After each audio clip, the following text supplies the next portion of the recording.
Assalamualaikum warahmatullahi wabarakatuh.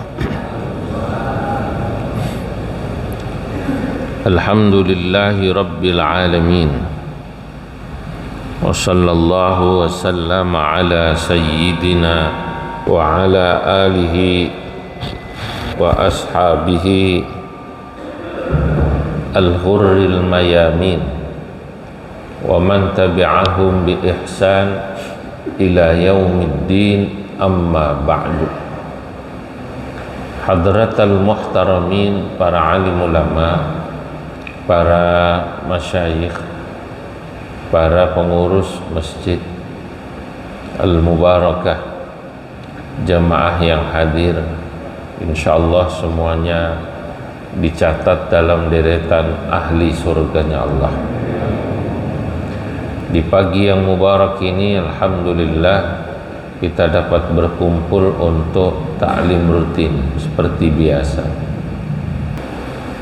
Bismillahirrahmanirrahim.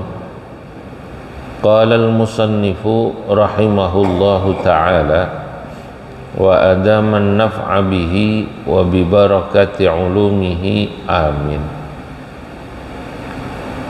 Ma ahbabta syai'an, tidaklah engkau, kata Imam Ibnu Athaillah As-Sakandari, tidaklah engkau mencintai sesuatu illa kuntalahu abdan, kecuali dirimu biasanya akan menjadi hamba dari sesuatu yang kau cintai. Wahuwa, padahal Allah la yuhibbu, tidaklah menyukai, antakuna li ghairihi abdan, kamu menjadi hamba selain Allah.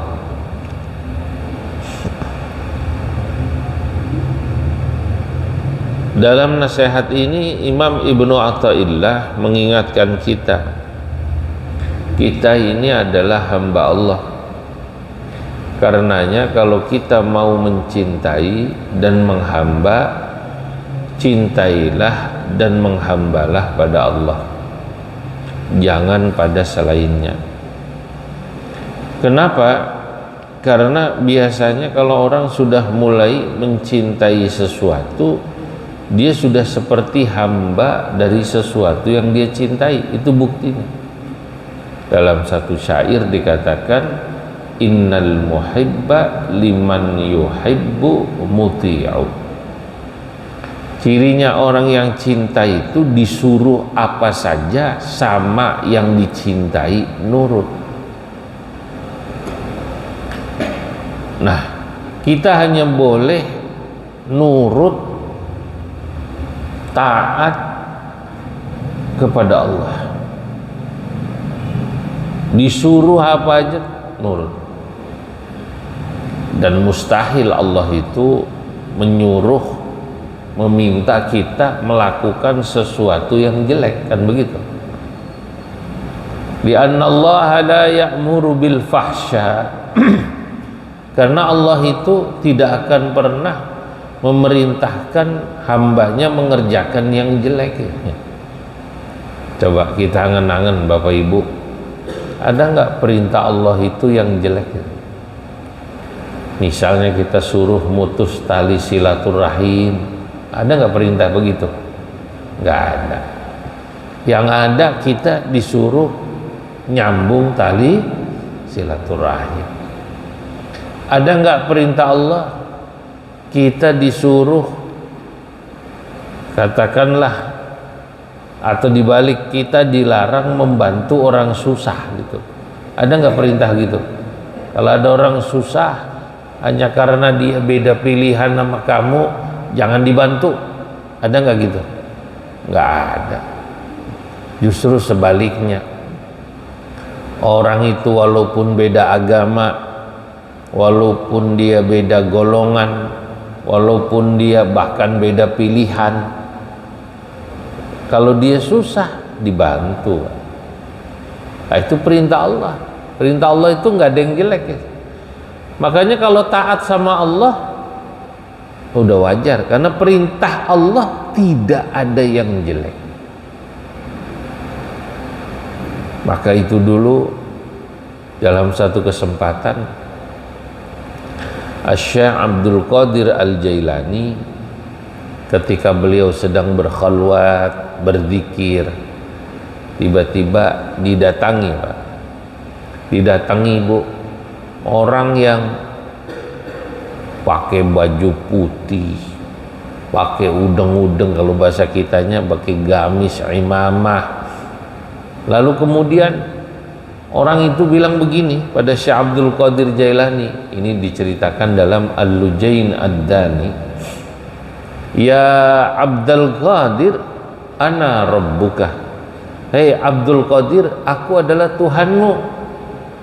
Faqad abahtu lakal muharramat. Kamu sekarang tingkatannya sudah tinggi. Kamu sudah melewati batas makom orang biasa. Sekarang apa-apa yang tadinya haram tidak lagi diharamkan.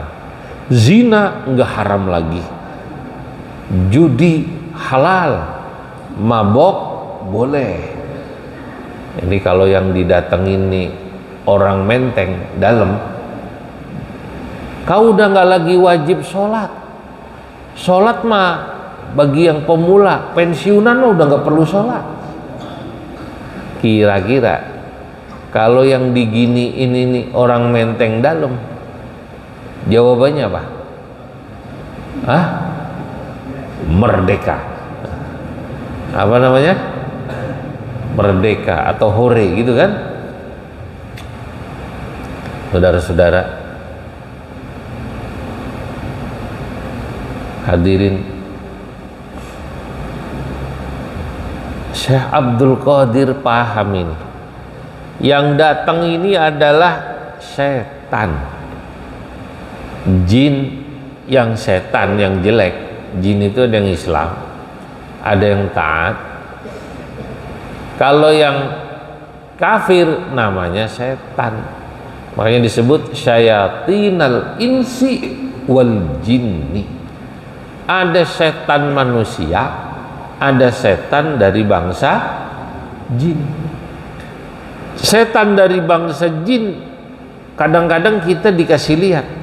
Kalau setan dari bangsa manusia rambutnya hitam, Pak. Sering lihat, setan loh gitu. Orang bilang apa namanya? Setan loh.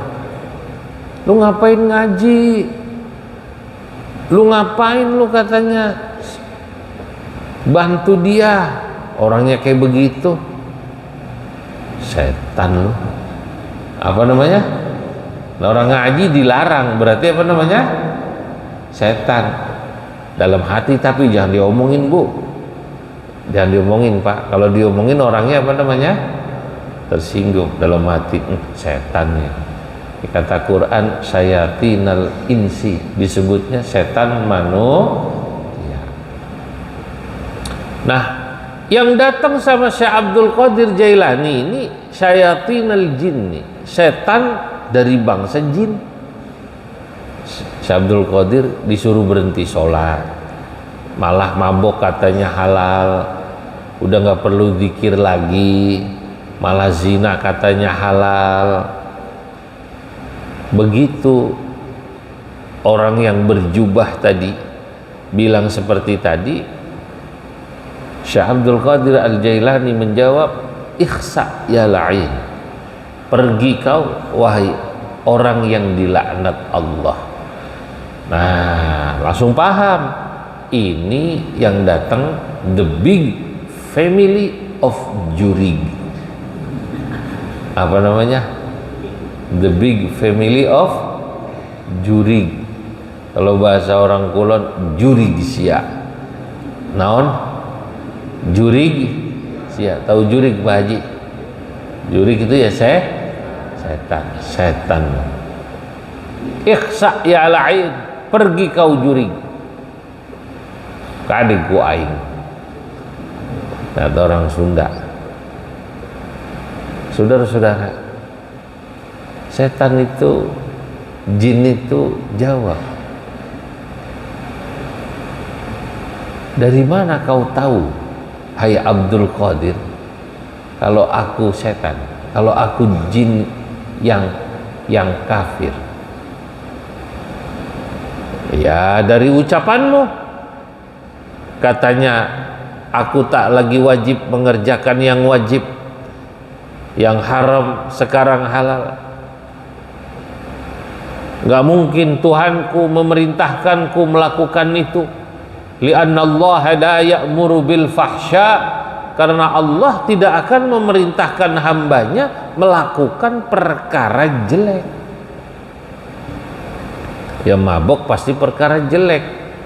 Adanya mabuk diharamkan itu karena dia menghilangkan akal. Padahal agama syariat mengajarkan kita untuk yang namanya hifdzul akli, menjaga akal. Kenapa zina diharamkan? Salah satunya karena zina itu membuat nanti seseorang ketika dia punya keturunan gak jelas ini anak bin siapa. Padahal agama mengajarkan pada kita yang disebut hifdzun nasli, menjaga keturunan. Nikah itu kan supaya jelas si fulan anaknya siapa, si fulan anaknya siapa. Maka coba Bapak Ibu, di negara yang mayoritas Islam, maka orang itu jelas si fulan anak siapa, si fulan anak siapa babanya. Walaupun adalah 1, 2, mungkin 3, 4 lah paling banyak gitu. Yang kayak begitu ditanya nih anaknya siapa, nggak tahu Pak. Nah, ya karena nggak menikah. Tapi saudara-saudara, kalau di negara-negara yang nggak ada syariat larangan zina, di sana orang Islam sedikit, kacau. Banyak orang ditanya, kau anak siapa? Anak ibuku. Ya cuman anak emaknya, dia nggak tahu babanya siapa. Nah, saudara-saudara, di sini itulah kenapa dijelaskan bahwa mencintai itu harus ada ukuran. Ukurannya kita harus mencintai taat kepada zat yang tidak pernah memerintahkan kita, mengajak kita maksiat, tidak pernah mengajak dan memerintahkan kita melakukan kemungkaran, yakni Allah Subhanahu wa ta'ala. Lah makanya ukurannya cinta itu gitu, mana cinta yang boleh, mana cinta yang gak boleh. Qala Ibnu Ajibah, berkata Imam Ibnu Ajibah. Sekarang kita baca syarah daripada ungkapan tadi. Al-qalbu, hati manusia itu saudara, idza ahabba syai'an, ketika dia mencintai sesuatu, aqbala ilaihi, biasanya dia akan selalu memikirkan dan mendatangi sesuatu yang dia cintai. Hati itu kalau sudah cinta biasanya selalu memikirkan, mendatangi apa yang dicintai. Wa khada'alahu, dan tunduk pada yang dicintai. Wa ata'ahu, dan taat pada yang dicintai. Fi kulli ma ya'muruhu, pada setiap apa yang diperintahkan. Innal muhibba, karena sesungguhnya orang yang mencintai, liman yuhibbu, pada yang dicintai, muti'u, biasanya taat, biasanya nurut. Wa hadhihi haqiqatul ubudiyah, dan inilah hakikat daripada penghambaan, nurut, taat. Dulu zaman perbudakan, kalau ada budak disuruh hambanya, kamu ke sana, berangkat. Kamu ke sini, iya. Gak pernah nanya upah, Pak. Saudara-saudara, maka ada kita mencintai sesuatu lalu kita selalu mendatanginya, tapi sesuatu itu tidak pernah memerintahkan kita dengan lisannya, tapi dengan keadaannya. Apa itu, Pak? Benda atau binatang. Orang senang sama cincin. Zaman dulu lagi musim cincin. Wih, cincinnya diapain terus, Pak? Gosok. Setengah bulan ke Rawabening. Rawabening mana tuh? Jatinegara. Cincinnya diapain? Gosok supaya mengkilap. Istrinya aja nggak pernah dibawa ke salon, cincinnya dibawa ke salon. Itu ke salon namanya kan, supaya apa namanya, bening. Cincinnya nggak ngomong, tapi cincin itu seperti bisa memerintahkan orang tadi mencuci mobil, motor. Ada binatang, burung, kalau udah cinta, wih, dia belum mandi, burungnya dimandiin. Dia belum makan, burungnya dikasih makan. Dia nggak pernah minum vitamin, burungnya dibeliin vitamin. Ditanya, tuh apaan bang? Vitamin, biar gacor. Tahu gacor, Bu? Iya. Ya Allah, bini lu nggak lu beliin vitamin, Dul? Bini gua mau udah gacor sendiri deh. Gua kasih vitamin tambah gacor katanya. Saudara-saudara, itu contoh itu orang yang cinta. Lah, ada cinta sama manusia, ada cinta sama harta. Lah, cirinya apa tadi? Taat terus, tunduk, disuruh apa nurut, disuruh apa nurut. Bapak Ibu, ada seorang wanita kalau dia sudah cinta sama laki-laki, dan sebaliknya ada seorang laki-laki kalau dia sudah cinta sama sang wanita, disuruh apa nurut. Nah, kalau nurutnya, kalau diminta melakukan sesuatu nurutnya masih dalam kerangka taat kepada Allah, berarti itu cinta yang jaiz. Al-hubbul jaizu, cinta yang jaiz. Misalnya, Pak, anak kita pondokin aja, Pak. Suaminya tadinya nggak mau anaknya mondok.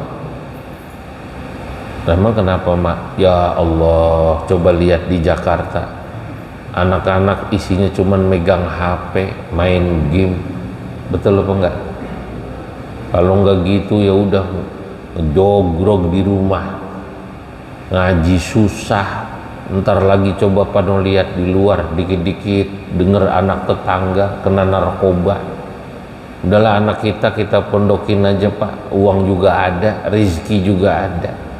Suaminya yang tadinya nggak mau mondokin, lalu kemudian nurut taat sama istrinya mondokin.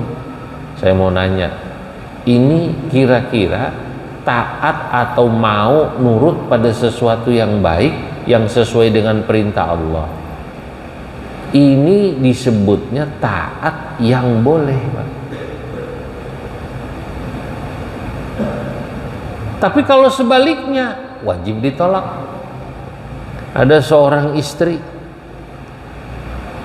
karena cintanya sama suami, dengan alasan taat, dia kalau keluar rumah, udah lu nggak usah pakai jilbab, buka jilbab lu. Satu, rambut lu bagus, sayang kalau lu pakai jilbab terus rusak. Lagian nggak usah pakai baju yang berukut, tahu berukut, tertutup. Udah yang seksi apa katanya, gue juga demen ngelihatnya. Ya, istrinya udah mau bener, lakinya begitu. Kita ukur, kalau istrinya taat kepada suaminya dalam rangka maksiat, maka berarti dia sudah berpaling cintanya dari Allah. Tapi kalau dia bilang gak bisa, ini sudah kewajiban saya taat kepada Allah, tapi gue suami lo. Iya, tapi bab taat, saya akan taat kepada AA. Kebetulan dia orang Sunda, dia kan AA. Ada apa II? Kan gitu. anterin Ii dong, Aa, Ii mau Kalau orang Sunda kan begitu, Aa, Ii, Nah, Aa-nya jawab, oh. Saudara-saudara, itu berarti dia punya ukuran cinta. Cintanya yang tertinggi kepada siapa? Allah. Kalau kemudian dia nurut sama suaminya, buka jilbab, buka aurat, nah berarti dia menjadi hamba pada selain Allah. Yang begini Allah murka. Sekarang sebaliknya, ada suami cari rezeki, udah bener cari rezekinya Pak, bener, halal, lurus. Istrinya pengen cepat kaya. Ada nggak yang begitu di kampung sini? Istrinya nggak sabar, suaminya itu ya penghasilannya segitu. Istrinya ngomong, Mas, orang Jawa kebetulan. Kalau tadi kan orang Sunda, AA. Ini siapa namanya? Orang Jawa, Mas. Itu tetangga kita, teman kita. Saya kemarin kondangan bareng, arisan bareng, saya lihat gelangnya segede pelek-pelek beca.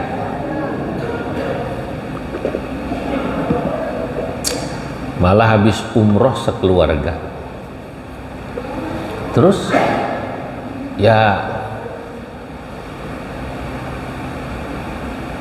masa kita nggak bisa begitu?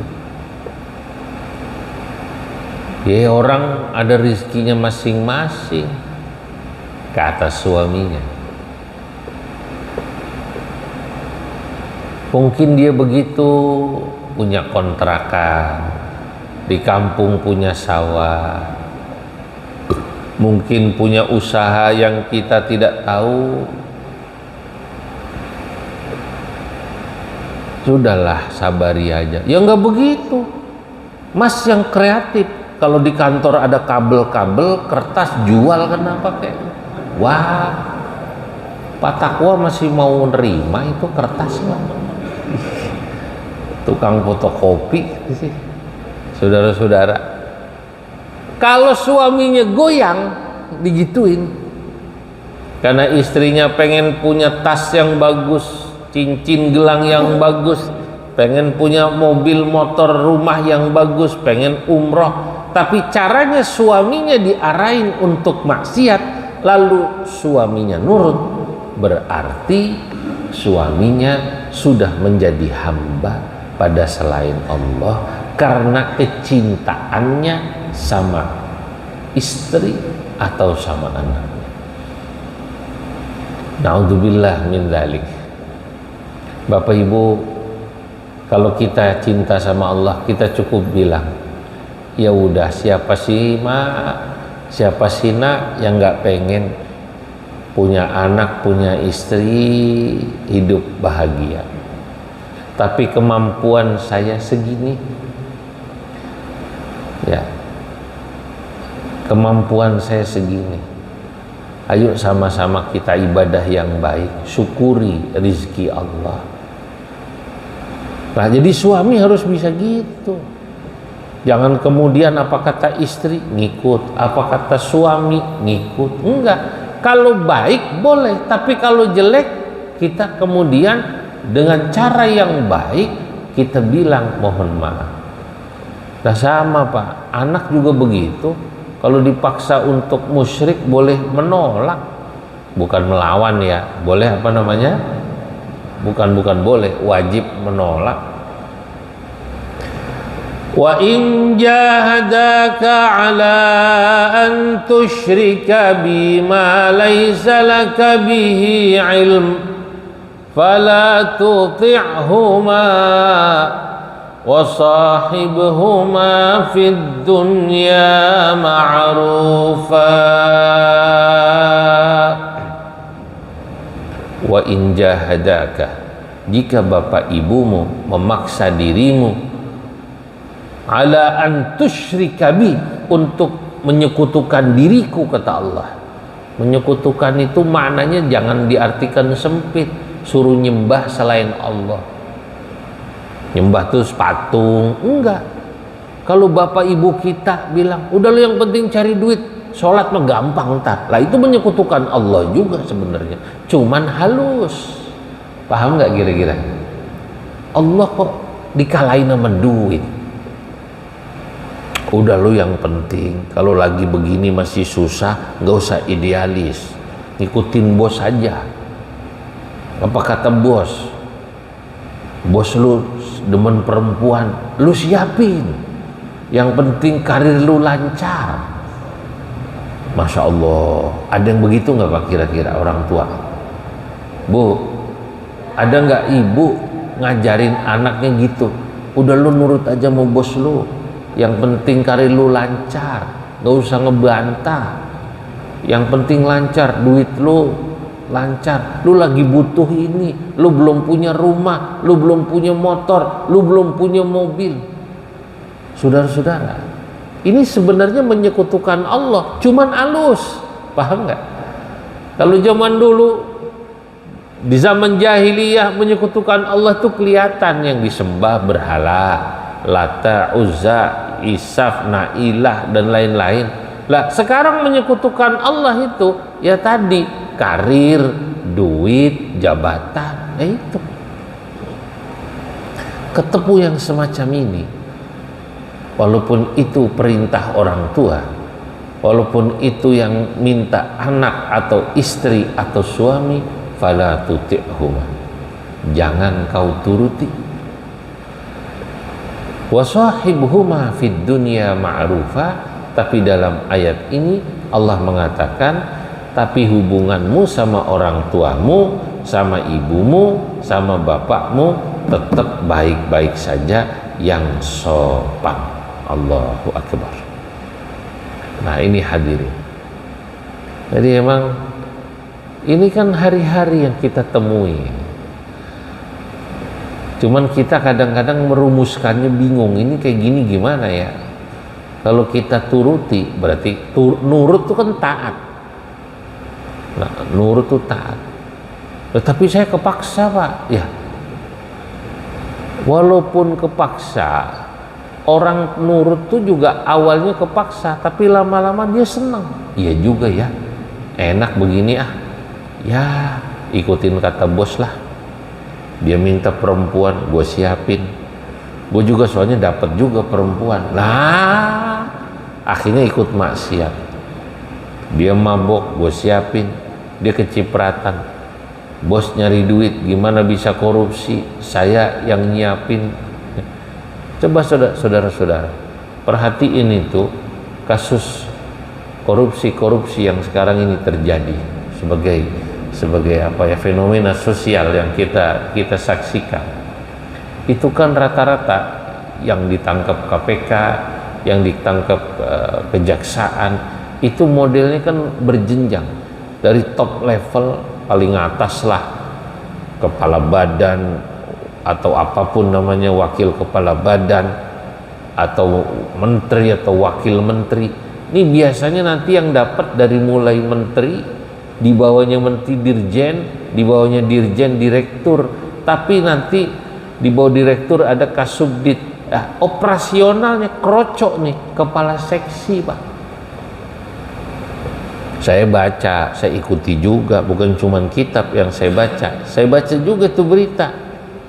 Oh, yang hubungan sama pihak ketiga itu siapa coba? Kepala seksi, amplop disiapin. Kasubdit, lu kasih satu misalnya, satu apa tahu, ember kek. Terus atasannya direktur, dua ember kek. Dirjen, lu kasih tiga ember. Nanti ada lagi di atasnya menteri, lu kasih 5. Urut tuh. Ini kalau yang di bawah nggak nurut, geser nggak kira-kira jabatannya? Geser nggak kira-kira? Nah, di situ diuji. Makanya orang yang masih kayak begini, pas ngaji bab ini dia pasti keluar, nggak kuat gua katanya. Waduh, ini ada yang keluar tapi ke toilet tuh lain lagi itu. Kalau itu sih nggak kuat nahan ngempet pipis lain, nggak kuat gua. Perang batin nih gua ngaji begini nih katanya. Ngaji yang enak-enak sih napa katanya begitu. Ngaji bab begini mulu katanya. Nah, saudara-saudara, itu kadang-kadang ada ceramah atau ngaji atau khutbah di satu instansi, khotibnya dipesen, Pak, materinya yang kira-kira jangan nyinggung orang, Pak, ya suruh sabar, suruh syukur aja kan. Gak usah bicara-bicara yang ya politik, nyinggung orang, syukur, sabar. Nggak taunya khotibnya bicara, kalau kita syukur kepada Allah, berapapun yang Allah berikan kita harus terima, syukuri, nggak perlu korupsi. Lah ke korupsi juga judulnya syukur tapi ke korupsi juga. Kalau kita jadi orang sabar, sabar itu maknanya nahan, menahan diri. Orang kalau bisa menahan diri, dia tidak tergoda sama godaan, termasuk godaan korupsi. Kata pengurus masjid, saya ditegur sama atasan, Pak, Bapak bicara korupsi. Lah katanya suruh bab sabar. Lah, orang itu kan mestinya kalau ada orang yang mengingatkan bersyukur, betul apa tidak? Iya, jangan kemudian wah nggak enak nih materi ini, nyinggung saya. Saudara-saudara, wa hadhihi haqiqatul ubudiyatu al-khudu' wat ta'atu. Kata Imam Ibnu Ajibah, hakikat penghambaan itu adalah tunduk dan taat. Walaysa lil qalbi illa wijhatun wahidatun, karena sesungguhnya hati itu tidak ada kecuali satu arah. Walaysa lil insani illa qalbun wahidun, dan sementara manusia itu hanya punya satu hati. Orang suruh cinta Allah, cinta selain Allah nggak bisa, cuman satu. Kalau dia taatnya sama Allah, yang lain kalah, berarti dia cinta sama Allah. Kalau dia katanya ibadah, sholat, puasa, tapi karena kecintaannya sama anak, sama istri, dia korupsi, berarti dia nggak cinta sama Allah. Berarti dia bukan hamba Allah, menghamba pada hawa nafsunya, yakni kecintaannya pada anak, istri, atau jabatan, atau harta. Qala ta'ala, karena Allah berfirman, ma ja'alallahu li rajulin min qalbaini fi jawfih. Allah tidak pernah menciptakan diri manusia itu punya dua hati, hatinya cuma satu. Saya pernah tanya, Pak, mohon maaf jangan tersinggung. Ada seorang poligami, dia ditanya, kalau Anda poligami itu berarti Anda sudah berpaling ke lain hati ya? Hati kan? Hati cinta kan? Oh enggak, saya tidak pernah berpaling ke lain hati, saya cuma berpaling ke lain body.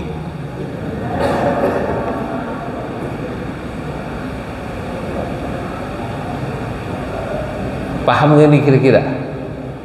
Cinta saya tetap pada istri saya. Lagu lu. Kira-kira bener gak nih Bu orang kayak gini? Kalau dia cinta sama istrinya, kan dia tidak akan berpaling ke lain hati sekaligus ke lain body. Dia bilang katanya hati saya tidak berpaling, yang berpaling cuman ke lain apa namanya? Body. Sekarang ini pertanyaan saya, kalau ada orang jadi istri kedua, dia hanya ingin dijadikan pelampiasan ya seseorang gitu, itu kira-kira harga dirinya masih ada nggak? Karena si laki-laki itu cintanya tetap sama istrinya, dia cuman yang penting halal. Belum apa-apa ngomong, kamu jadi istri saya yang kedua, tapi nggak boleh nuntut macam-macam, nggak boleh minta macam-macam. Ya udah yang saya kasih. Masya Allah. Ini kalau bicara harga diri, kan mestinya nggak mau ya. Betul apa nggak Bu? Bu, aduh, bahas gini nggak enak, ya udah lewatin aja dah. Cuman itulah manusia. Ini saya cuman lagi cerita. Itu perumpamaan kalau kemudian Allah dibegitukan. Itu loh maksud saya. Seperti apa marahnya Allah? Seperti apa murkanya Allah? Jadi kadang-kadang kalau kita pakai contoh yang itu mengena pada diri kita masuk. Nah, tapi kadang-kadang kalau kita nggak pakai contoh yang langsung, ini seperti apa sih membayangkannya? Nah itu tersinggung. Kita punya bini nih, bini kita sama pedagang sayur, wih, ngomongnya apa tuh ya, kata orang Jawa, lenjeh. Lenjeh apa lenjeh?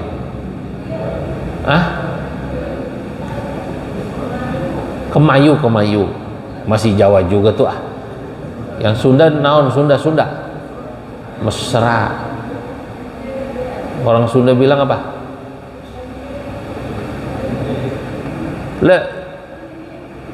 Dia bilang, ayo sih bang, jangan mahal-mahal bang, gitu aja mahal, sambil nepak-nepok.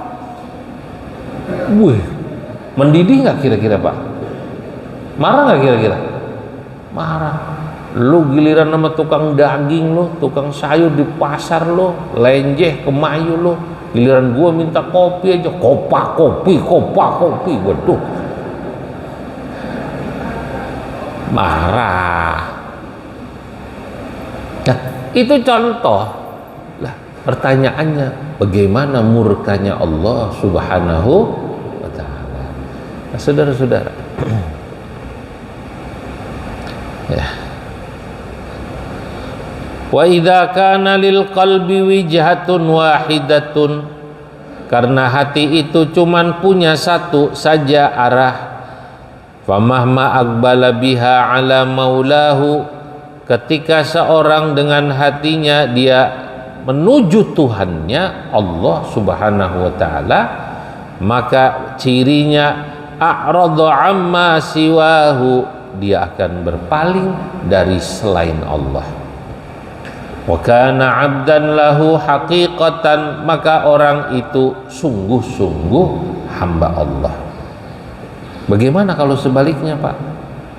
Wa idza aqbala 'ala hawahu, tapi kalau manusia yang dituruti hawa nafsunya, kepengen apa dituruti walaupun nabrak perintah Allah, nabrak larangan Allah. A'rada qat'an an maulahu, dia berarti berpaling dari Allah Tuhannya. Wa kana 'abdan, berarti dia menjadi hamba lisiwahu, bagi selain Allah, yakni hawa nafsunya. Wal haqqu subhanahu wa ta'ala, dan Allah la yarda, tidak ridha, tidak senang, li 'abdihi, pada hambanya, ayyakuna 'abdan li ghairihi, ketika sang hamba itu menjadi hamba bagi selain Allah. Qala ta'ala, Allah berfirman, fi dhammi man kana 'abdan li hawahu, pada makhluk yang menjadi hamba pada hawa nafsunya. Afara'aita man ittakhadha ilahahu hawa, ini di surah Al-Jasiyah. Kalau yang ayat di atas di surah Al-Ahzab, afara'aita man ittakhadha ilahahu hawa wa adallahu Allahu ala ilm wa khatama ala sam'ihi wa qalbihi wa ja'ala ala basarihi ghishawah faman yahdihi min ba'dillah afala tadhakkarun. Afara'aita, tidakkah engkau melihat, man, orang, ittakhadha, yang telah mengambil, menjadikan ilahahu hawahu, hawa nafsunya sebagai sesembahannya. Kalau yang disembah hawa nafsunya, jelek artinya. Bagaimana kalau terbalik? Yang dijadikan hawa nafsunya adalah Allah. Wow. Paham nggak itu? Hawa itu kan kecintaan, nafsu keinginan. Kalau keinginan terbesarnya adalah hawa nafsu, Allah kalah. Tapi kalau dibalik, ini kalimatnya menarik ini. Itu bermakna negatif itu kalau hawa nafsu menjadi Tuhan, sesembahan. Tapi kalau Allah menjadi keinginan terbesarnya, hawa nafsu berarti kan keinginan terbesarnya, berarti positif. Ilahahu hawahu. Allahu Akbar. Makanya ayat ini tergantung dari sudut mana mengartikannya. Ini pada bengong paham apa bingung? Bingung. Baik, saya jelasin pelan-pelan. Kalau Allah menjadi keinginan terbesarnya, berarti Allah adalah hawa nafsu. Nanti dalam syarah ini dikasih contoh bagaimana para ulama dulu itu yang dipikirkan oleh keinginannya cuman Allah, Allah, Allah, Allah.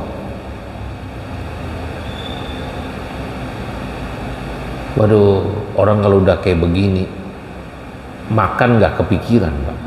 Mohon maaf, makan gak kepikiran, istri gak kepikiran, anak, ya maksud saya gak kepikiran dalam arti, ya diurus, tapi kemudian bukan tujuan utama.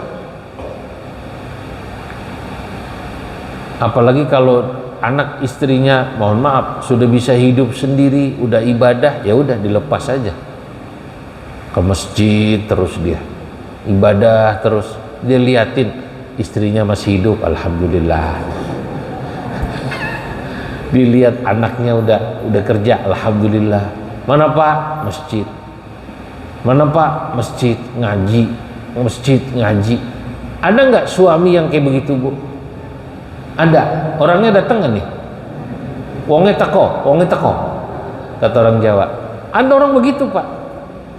Untungnya istrinya tahu, wah suami saya itu hawa nafsunya cuman Allah, bukan makanan, bukan makhluk. Allah, Allah, Allah. Ngaji, sholat, silaturahim, itu aja. Apalagi umur udah cukup tua, 60-an lebih.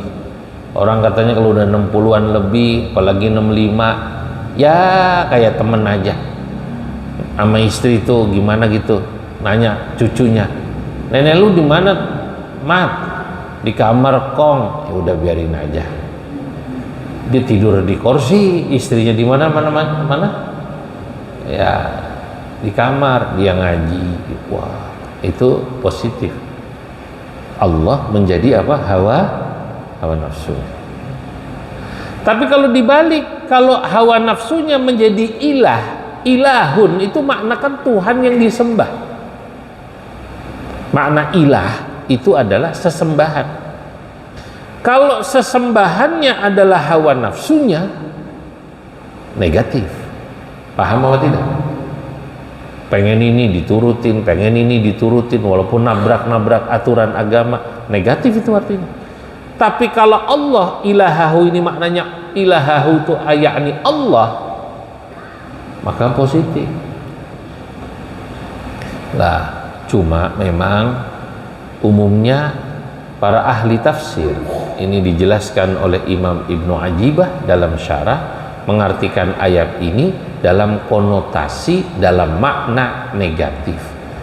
Yang dijadikan sesembahan adalah hawa nafsu. Tapi dalam tafsir Isyari nanti sebagian mengatakan kalau dibalik bagaimana?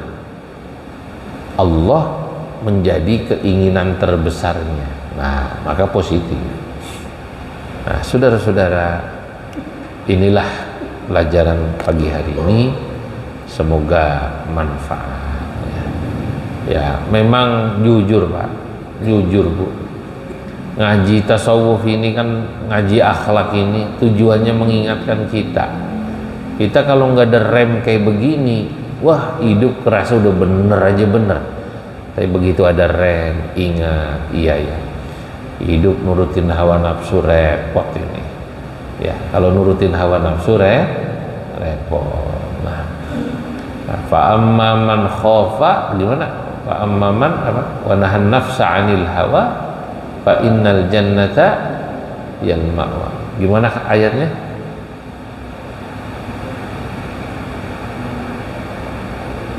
Wa amma man khafa maqama rabbih wa nahan nafsa 'anil hawa fa innal jannata hiyal ma'wa. Kalau orang takut ya, takut di sini bisa bermakna cinta maqama rabbih ya, dengan Allah Tuhannya, wa nahan nafsa 'anil hawa, dan dia bisa menjaga kemauan hawa nafsunya dikontrol, fa innal jannata hiyal ma'wa. Kecuali keinginan hawa nafsu yang positif, yakni mengikuti perintah Allah. Saudara-saudara, waktu kita tidak cukup menjelaskan cerita-cerita menarik dari Imam Shibli dan ulama-ulama lain ya. Nanti kita baca mungkin jika ada waktu pada kajian berikutnya. Wallahu a'lam bissawab. Bismillahirrahmanirrahim. Allahumma salli wa sallim ala sayyidina Muhammad fil awwalin wal akhirin wa barik wa radiyallahu tabaraka ta'ala an sadatina ashabi rasulillah ajma'in. Allahumma anfa'na bima 'allamtana, 'allimna ma yanfa'una wa zidna 'ilman wa yaqina. Allahumma arzuqna al-ikhlas wal istiqamah wa hubballah wa hubba man nahabbah. Rabbana ighfir lana wa liwalidayna warhamhuma kama rabbayana saghira wa li ikhwanina alladhina sabaquna bil iman wa la taj'al fi qulubina ghillan lil ladzina amanu rabbana innaka ra'ufur rahim. Wa sallallahu ala sayyidina Muhammad wa ala alihi wa sahbihi wa baraka wa sallam walhamdulillah rabbil alamin. Assalamualaikum warahmatullahi wabarakatuh.